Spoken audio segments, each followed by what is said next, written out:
జాగ్రత్తగా ఆలకిద్దాం. శ్రేష్టమైన మాటలు మన జీవితానికి అనువదించుకొని ఆ ప్రకారం జీవించడానికి ఇష్టపడదాం. సమయాన్ని దేవుని సేవకులైన ప్రవీణ్ అన్న గారికి అప్పగిస్తున్నాం. దేవుని నామానికి స్తోత్రం కలిగిన గాక. ఈ సాయంకాల సమయంలో మళ్ళొకసారి మిమ్మల్ని అందరినీ కలుసుకోవటం చాలా సంతోషంగా ఉంది. మరి ఉదయం నుంచి కూడా చాలా విషయాలు మనం నేర్చుకుంటున్నాం, చాలా విషయాలు మాట్లాడుకుంటున్నాం. కొత్త విషయాలు ఏమి కాదు, అందరికీ తెలిసినవే, చిన్నప్పటి నుంచి వింటున్నవే. కాకపోతే మళ్ళీ ఒకసారి గుర్తు చేసుకోవటం వల్ల, మళ్ళీ ఒకసారి నెమరు వేసుకోవటం వల్ల, మళ్ళీ ఒకసారి ఒకరితో ఒకరు మాట్లాడుకోవటం వల్ల మనకేమవుతుందంటే ఇనుముతో రాస్తే ఏమవుతుంది? పదును వస్తుంది కదా. ఇనుముతో రాస్తే పదును వస్తుంది. సో దేవుని వాక్యము వాడిగల వాక్యము, మన హృదయాంతరంగాల్లోకి చొచ్చుకొని పోగల వాక్యము, పదునైన వాక్యము, రెండంచెల ఖడ్గము కంటే పదునైనది. దేవుని వాక్యంలో మనం ఎంత దానికి ఆ వాక్యం మన గుండా వెళ్లేందుకు అనుమతిస్తామో అంత పదునుగా మనం మారుతాం, అంత కత్తుల్లాగా మనం తయారవుతాం, అంత మంచిగా ప్రభు చేతిలో, ప్రభు అంబుల పొదలో ఒక బాణంలాగా తయారవుతాం. అది ప్రభు మనల్ని పిలిచినటువంటి పిలుపు. అయితే నేను మీకు ఈరోజు ఉదయము అలాగే నిన్న కూడా కొన్ని విషయాలు చెప్పిన తర్వాత ఏమని చెప్పాను అంటే, మీకు ఈరోజు దేవుని చిత్తమైతే మనం ఒక యుద్ధంలో ఉన్నాం అన్న విషయాన్ని గుర్తు చేస్తాను. రక్షింపబడితే సరిపోదు, రక్షింపబడిన ప్రతి ఒక్కడు గుర్తుంచుకోవాల్సినటువంటి కొన్ని విషయాలు ఉంటాయి. రక్షణ ఏమిటి అని తెలుసుకున్నాం, కానీ అసలు రక్షణ దేనికి అన్న విషయం మనం తెలుసుకోవాలి. రక్షింపబడిన తర్వాత ఏంటి? ఉదాహరణకు మీరు టికెట్ కొనుక్కున్నారు, ఇక్కడ నుంచి హైదరాబాద్ వెళ్ళటానికి. టికెట్ కొనుక్కొని టికెట్ చూస్తూ ఉన్నారు అనుకోండి, హైదరాబాద్ వెళ్ళిపోతారా? ఏమంటారు? హైదరాబాద్ పోవాలంటే ఏం చేయాలి? ముందు ఆ టికెట్ ఏందో చూడాలి. బస్సా రైలా? బస్సు అనుకోండి, రైల్వే స్టేషన్ పోవాలి, అవునా? ఎక్కడికి వెళ్ళాలి? బస్ స్టాండ్ పోవాలి. రైలు అయితే రైల్వే స్టేషన్కి వెళ్ళాలి. రైల్వే స్టేషన్కి వెళ్ళిన తర్వాత బస్సు కోసం వెయిట్ చేయాలా, రైలు కోసం వెయిట్ చేయాలా? రైలు కోసం వెయిట్ చేయాలి. రైలు వచ్చిన తర్వాత రైలు ఎక్కాలి. రైలు ఎక్కిన తర్వాత కూడా సరిపోదు, హైదరాబాద్ వెళ్ళాలి అంటే ఏ రైలు ఎక్కాలి? ఏం చెప్పరే? హైదరాబాద్ పోయే రైలే ఎక్కాలి, బెంగళూరు పోయే రైలు కాదు. అర్థమవుతుందా నేను చెప్పేది? హైదరాబాద్ రైలు ఎక్కినా కానీ సరిపోదు, ఆఖరికి హైదరాబాద్ వచ్చినప్పుడే దిగాలి. మధ్యలో మహబూబ్నగర్లో దిగితే సరిపోదు. క్రైస్తవ జీవితం కూడా అంతే. మనం ఏమనుకుంటాము అంటే, ఒకరోజు చెయ్యి ఎత్తేసాం, టికెట్ కొనుక్కున్నాం, అయిపోయింది ఇంకా అనుకుని ఇంకా చెయ్యి చూసుకుంటూ ఉంటాం. చెయ్యెత్తాను ప్రభు వచ్చి ఉంటాడు, వెళ్ళిపోయి ఉంటాడు, మనకి తెలియదు. అలాంటి పరిస్థితి రాకుండా ఉండాలంటే మనం ఎందుకు పిలువబడ్డాం? మన డెస్టినీ ఏంటి?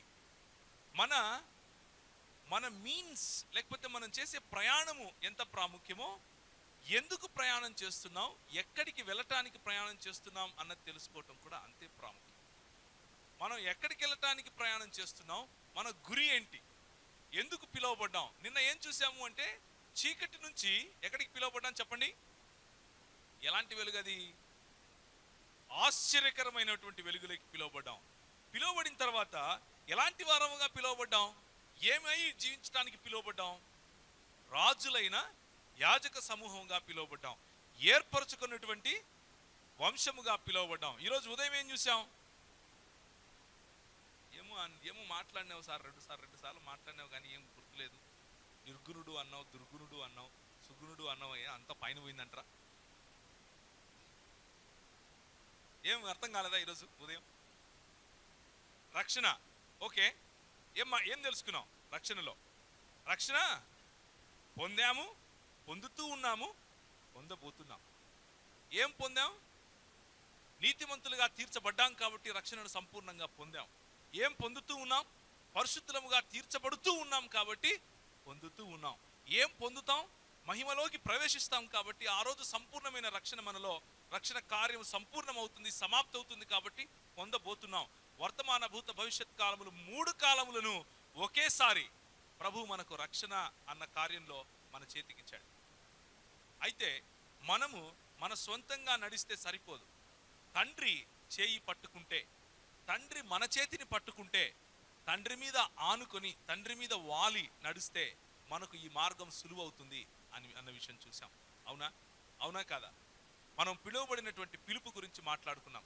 మనం పిలువబడినటువంటి పిలుపు ఏంటంటే, మనం ఏదైతే కోల్పోయామో, సాతానుడు ఏ అధికారాన్ని అయితే మన నుంచి లాక్కున్నాడో, సాతాను కాళ్ళ దగ్గరికి వెళ్ళి మనం ఏ అధికారాన్ని అయితే ఇచ్చేసామో, ఆ అధికారాన్ని యేసుక్రీస్తు నామములో, యేసుక్రీస్తు యొక్క అధికారములో పిల్లలముగా మనం దేవునికి పిల్లలముగా పిలువబడిన తర్వాత దాన్ని వెనక్కి తీసుకుంటున్నాం. అధికారం తీసుకున్నాం. అధికారం తీసుకుంటే శత్రువు చూస్తుంటాడా? ఏం చేస్తాడు? అధికారం చూస్తున్నా, సరే బాగులేయ్యా తీసుకుని పో అనిస్తాడా? ఏం చేస్తాడు? ఏం చేస్తాడండి? ఏం చేయడా? ఇంట్లో అన్నం వండుకొని తింటాడా? బాగానే ఉంది, వచ్చినాడు, అధికారం ఇచ్చేసినాడు, కావాలన్నాడు, ఇచ్చేసానంటాడా? ప్రతిఘటిస్తాడు, దాడి చేస్తాడు, యుద్ధం చేస్తాడు. కాబట్టి మీరు ఒప్పుకున్నా ఒప్పుకోకపోయినా, మీరు అవునన్నా కాదన్నా, మీరు సరే అన్నా కాదు అన్నా, మీరు ఒక యుద్ధంలో ఉన్నారు. ద మొమెంట్, ఏ క్షణమైతే యేసు ప్రభువును నీ సొంత రక్షకునిగా నువ్వు అంగీకరించావో, ఏ క్షణమైతే నువ్వు నీతిమంతునిగా తీర్చబడ్డావో, ఆ రోజు సాతానుకు శత్రువయ్యావు. ఏ క్షణమైతే నువ్వు దేవుని కుమారునిగా దత్తపుత్రాత్మను పొంది దత్తపుత్రునిగా మార్చబడ్డావో, తీర్చబడ్డావో, ఆ రోజు నువ్వు ఎవరికి శత్రువయ్యావు? సాతానుకు శత్రువయ్యావు. దేవుని శత్రువు నీ శత్రువు, దేవుని మిత్రుడు నీ మిత్రుడు. దేవుడు ఎవరినైతే పడద్రోశాడో వాడు ఎప్పుడెప్పుడు నిన్ను మృంగివేయుదునా అని గర్జించు సింహం వలె చూస్తూ ఉన్నాడు. కాబట్టి నువ్వు ఒక యుద్ధంలో ఉన్నావు. నీకు కనిపించే యుద్ధము, నీకు కనిపించని యుద్ధం. ఇది యుద్ధ వాతావరణం. మనకేం తెలీదు. ఏంటి యుద్ధం? ఏముంది, బాగానే ఉన్నాము మేము, ఈడ అంగం కట్టుకున్నాం, బాగుంది, బ్రహ్మాండంగా ఉన్నాము. అయితే ఒక విషయం గుర్తుపెట్టుకోండి, ఈ యుద్ధము మనకు కనిపించే యుద్ధం కాదు. ఈ యుద్ధము మనం పోరాడే యుద్ధము రక్తమాంసములతో కాదు. ఎఫెసీయులకు రాసిన పత్రిక 6వ అధ్యాయం చూస్తారా? ఎఫెసీయులకు రాసిన పత్రిక 6వ అధ్యాయం 10 నుంచి నేను చదువుతున్నాను. దయచేసి మీ బైబిల్స్లో మీరు చూడండి. తుదకు ప్రభువు యొక్క మహాశక్తిని బట్టి ఆయన యందు బలవంతులై ఉండుడి. మనం ఎందుకు పిలువబడ్డాం? బలవంతులై ఉండటానికి పిలువబడ్డాం. మీరు అపవాది తంత్రములను ఎదిరించుటకు శక్తిమంతులగునట్లు దేవుడిచ్చు సర్వాంగ కవచమును ధరించుకొనుడి.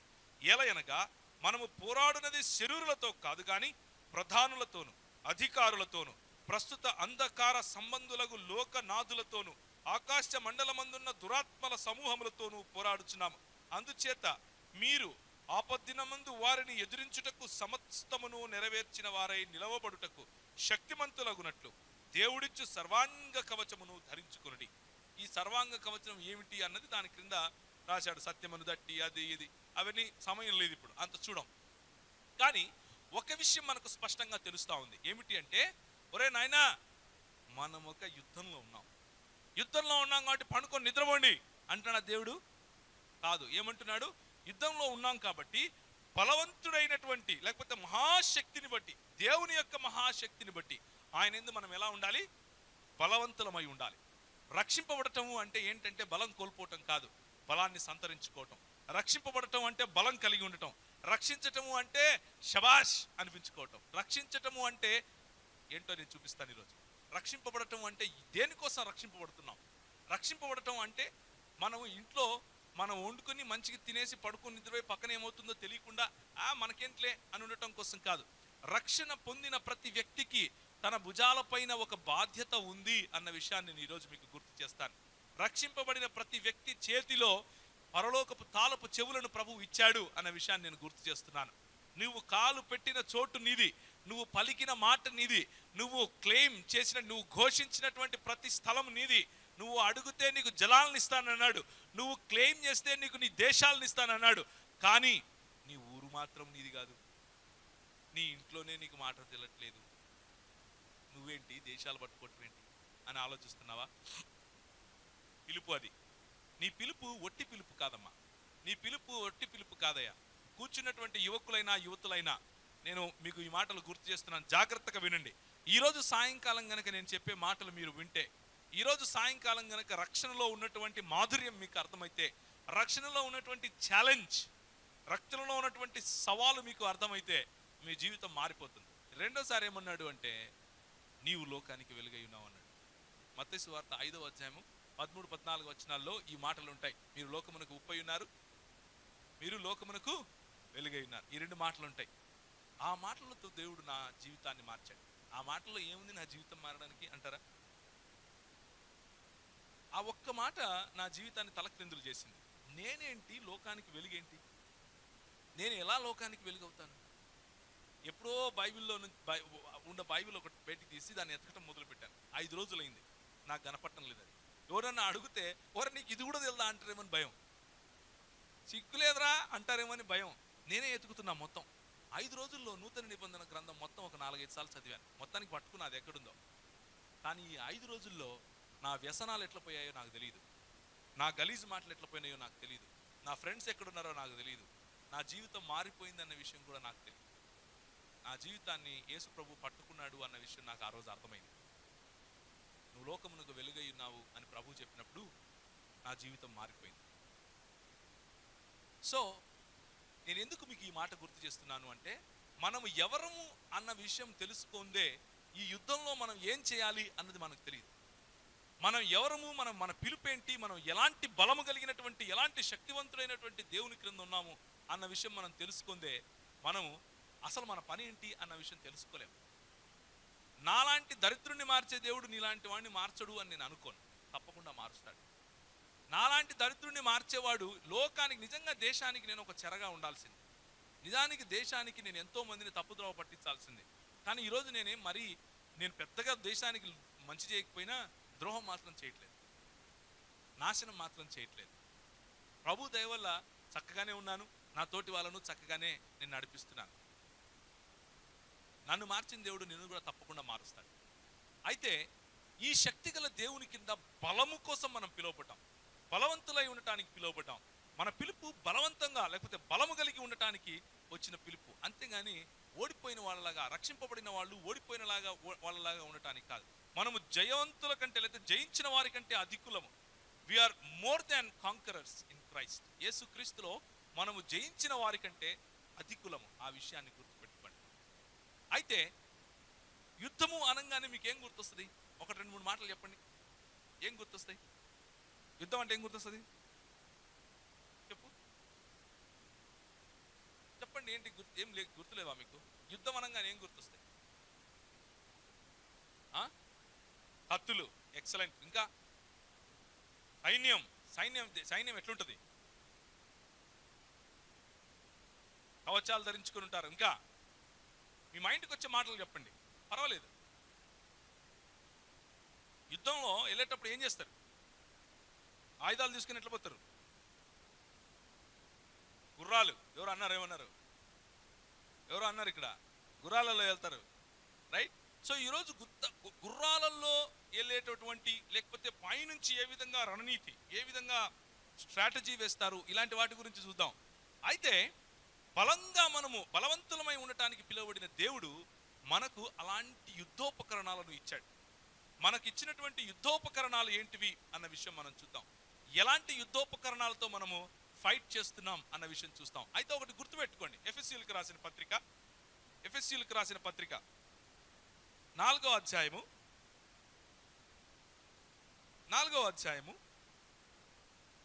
14-16 వరకు నేనే చదువుతాను. అందువలన మనం ఇక మీదట పసిపిల్లలమై ఉండి మనుష్యుల మాయోపాయముల చేత వంచనతోనూ తప్పు మార్గమును లాగును కుయుక్తితోనూ గాలికి కొట్టుకొని పోవునట్లు కల్పింపబడిన ప్రతి ఉపదేశమును ఇటు అటు కొట్టుకొని పోవచ్చు అలల చేత ఎగురగొట్టబడిన వారమై ఉండకుండానట్లుగా ప్రేమ కలిగి సత్యము చెప్పుచు క్రీస్తు వలె ఉండుటకు మనం అన్ని విషయాలలో ఎదుగుదుము.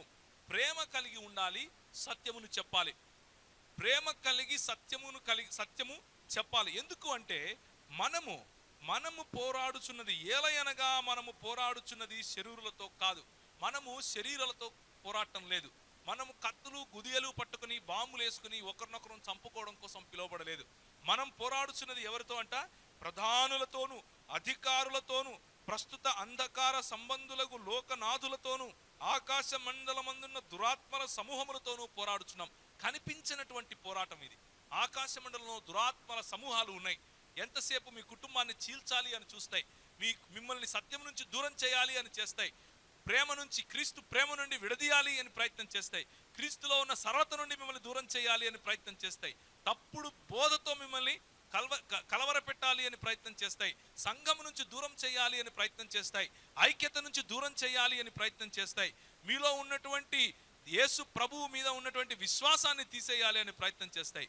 మన యుద్ధము ఇలాంటి యుద్ధం. మన యుద్ధము సామాజికం కాదు, మన యుద్ధము పొలిటికల్ కాదు, మన యుద్ధము ఆత్మీయం. మన యుద్ధము ఆత్మీయమైన యుద్ధము. మనము మన ఆత్మలలో దురాత్మ సమూహాలతో మనం పోరాడుతున్నాం. ఈ విషయం తెలుసుకోకుండా ఎంతసేపు మనం ఏం చేస్తామంటే మంత్రాలకు చింతకాయలు రాలుతాయి అన్నట్లుంటుంది.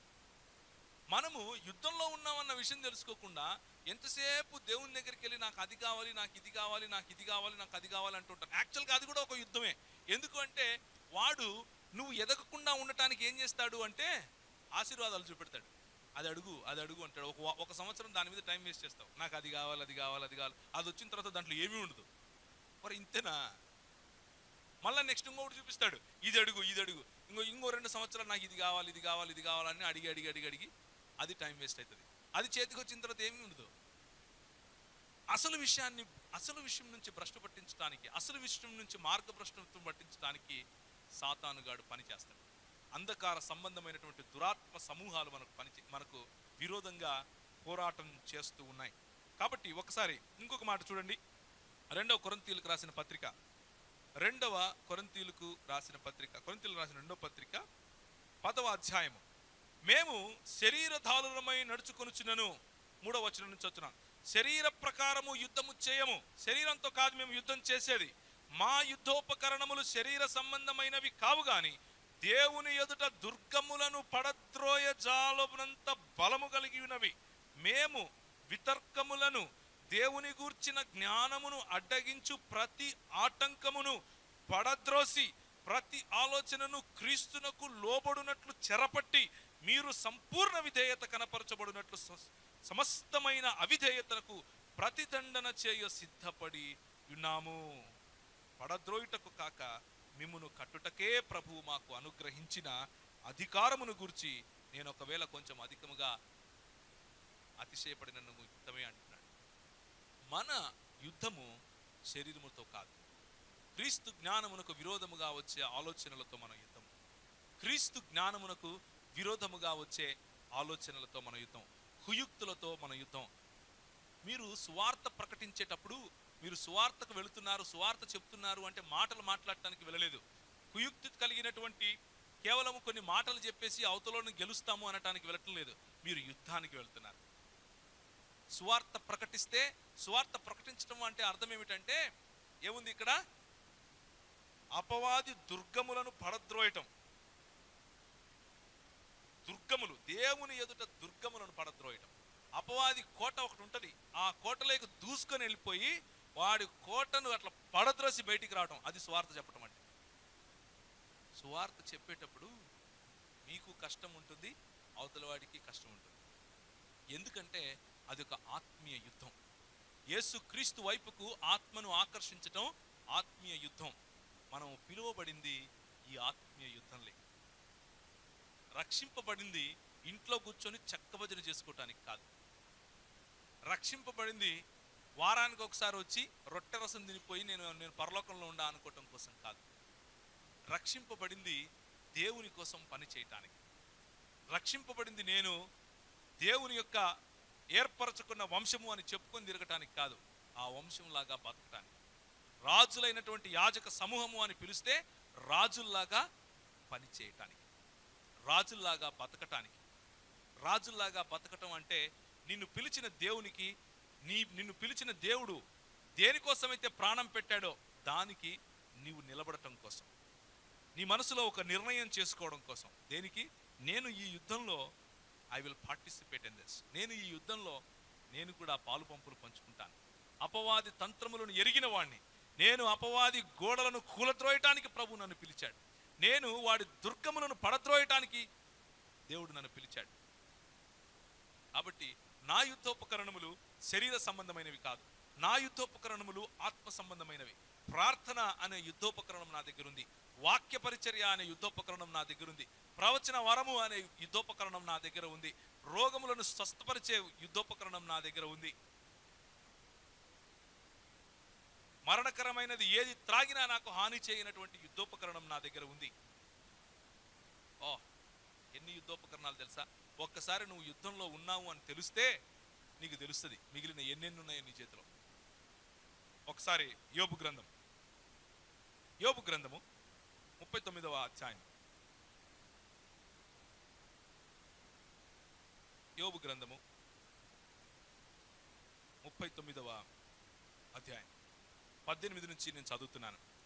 అది లేచినప్పుడు గుర్రము దాని రౌతును తిరస్కరించును. గుర్రమునకు నీవు బలమునిచ్చితివా? చూలు వెంట్రుకలతో దాని మెడను కప్పితివా? మిడత వలె అది గంతులు వేయినట్లు చేయుదువా? దాని నాసికారంధ్ర ధ్వని భీకరము. మైదానములో అది కాలు దువ్వి తన బలమును బట్టి సంతోషించును. అది ఆయుధ రథదారులను ఎదుర్కొనబోవును. అది భయమును పుట్టించిన దానిని వెక్కిరించి భీతి నొందకుండును. ఖడ్గమును చూచి వెనుకకు తిరగదు. అంబుల పొదయు తలతలలాడు ఈటలను బల్లెమును దాని మీద గలగలలాడించినప్పుడు ఉద్దండ కోపముతో అది బహుగా పరుగులెత్తును. అది బాకానాదము విని ఊరకుండదు. బాకానాదము వినినప్పుడెల్లా అది ఆహా ఆహా అనుకుని దూరము నుండి యుద్ధ వాసన తెలుసుకొనును. ఇది మన పిలుపు. మన పిలుపు ఏంటి? గుర్రాల లాంటి పిలుపు. పాత నిబంధన గ్రంథంలో ప్రభు అన్నాడు, మీరు గుర్రాలను ఎక్కువగా జత చేసుకోకండి, ఎక్కువగా వాటిని సమీకరించుకోకండి. ఎందుకు అంటే మీరు ఐగుప్తు దేశానికి వెళ్ళి మళ్ళీ గుర్రాలు తెచ్చుకుంటారేమో, గుర్రాలు పేరు పెట్టుకుని ఐగుప్తులు మళ్ళీ ఇరుక్కుంటారేమో అని ఆ మాట చెప్పాడు. ఆ గుర్రాల గురించి నేను మాట్లాడటం లేదు. నేను శారీరకమైనటువంటి గుర్రాల గురించి మాట్లాడటం లేదు. గుర్రాల నుంచి నేర్చుకోవలసినటువంటి నియమాలు కొన్ని ఉన్నాయి, వాటి గురించి మాట్లాడుతున్నాను. ఈ యుద్ధంలో ఏ గుర్రాలుగా మనము పరిగెడుతున్నామో ఆ గుర్రాల గురించి నేను మాట్లాడుతున్నాను. ఏలియాను తీసుకొని పోవటానికి పరలోకము నుంచి యుద్ధ రథములు, లేకపోతే చారియట్స్ ఆఫ్ ఫైర్ అంటారు. అంటే అగ్నితో కూడినటువంటి రథము ఏ విధంగా వచ్చిందో ఆ గుర్రం గురించి మాట్లాడుతున్నాను.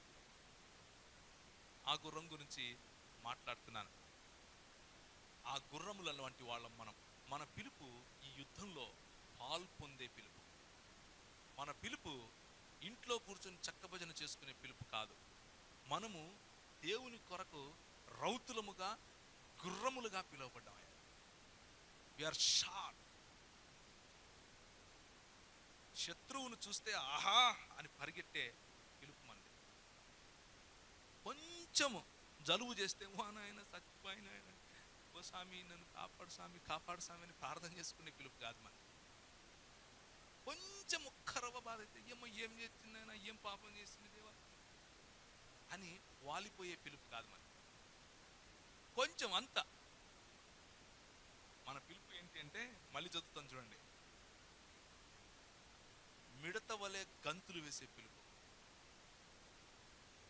అపవాది తంత్రమును తెలిసి, ఆహా నువ్వు ఈ తంత్రం వేసావా, నా ప్రభువు ఎంత శక్తిమంతుడో తెలుసా నీకు అని ఎదుర్కోవటానికి మిడతలాగా ఎగిరి గంతు వేసే పిలుపు మనది. మిడతలాగా గంతులు వేసే పిలుపు మనది. దాని నాసికా రంధ్ర ధ్వని భీకరము. మైదానములో అది కాలు దువ్వి తన బలమును బట్టి సంతోషించును. మన బలము ఎవరు? మన బలం ఎవరు? మనం ఎలాంటి యుద్ధోపకరణములతో పోరాడుతున్నాం? శరీరమైన సంబంధమైనవా? కాదు. అపవాది తంత్రములను పడద్రోసే, లేకపోతే అపవాది దుర్గాలను పడద్రోసే బలం కలిగినటువంటి మహాశక్తివంతుడైనటువంటి దేవుడు మన బలం. ఆ దేవుడు మన బలం. పాపము అనే ఆ కోటను చీల్చటానికి మనం పిలువబడ్డాం. సమాజంలో జరుగుతున్నటువంటి ఈ అన్యాయాన్ని మాపటానికి మనం పిలువబడ్డాం. అది అర్థం చేసుకోకుండా విశ్వాసికి ఉన్నటువంటి రోల్ ఈ సమాజంలో, ఈ సంఘంలో, ఈ లోకంలో వెలుగుగా జీవించకుండా విశ్వాసికి ఉన్నటువంటి పాత్రను మర్చిపోయి మనం ఏం చేస్తాము అంటే, కేవలము సుత్తి మాటలు 2 మాటలు మాట్లాడుకుని, సుత్తి పనులు 2 పనులు చేసేసుకుని, ఇక మేము కూడా పరలోకం వెళ్ళిపోతాం అని సంకలు గుద్దుకుంటూ ఉంటాం. ఒకవేళ అది అలాంటి విశ్వాసి గురించి మీరు మాట్లాడుతూ ఉంటే, బైబిల్ అలాంటి విశ్వాసి గురించి చెప్పదు. బైబిల్ అలాంటి విశ్వాసుల గురించి మాట్లాడదు. స్టెఫెను రాళ్ళు చేతి పుచ్చుకొని ఆయన కొట్టి చంపేస్తా ఉంటే మిడత వలె జంప్ చేశాడు, మిడత వలె దూకాడు. ప్రభువా వీరిని క్షమించు, వీరేం చేస్తున్నారో వీళ్ళకి తెలియదు. అది మన పిలుపు. మన పిలుపు స్టెఫెను వంటి పిలుపు. అది ఆయుధదారులను ఎదుర్కొనబోవును, అది భయము పుట్టించు వానిని వెక్కిరించి భీతి నొందకుండును. అంటే అవతలవాడు అపవాది మనల్ని భయపెట్టడానికి మన బలహీనతను చూపించినప్పుడు, నీ పాపం ఇలా ఉందే, నీ గతం ఇలా ఉందే, నువ్వు కూడా మాట్లాడుతున్నవే, గంజా తాగినోడు నువ్వు కూడా మాట్లాడుతున్నవే అని అన్నప్పుడు నవ్వాలి, వాడిని చూసి ఒక స్మైల్ కొట్టాలి. ఏయ్ మాకు తెలుసులేరా, నా ప్రభువు నా వెనుకున్నాడు, నేను నా ప్రభువును బట్టి జయించిన వానికంటే అధికుడను అని చెప్పగలగాలి.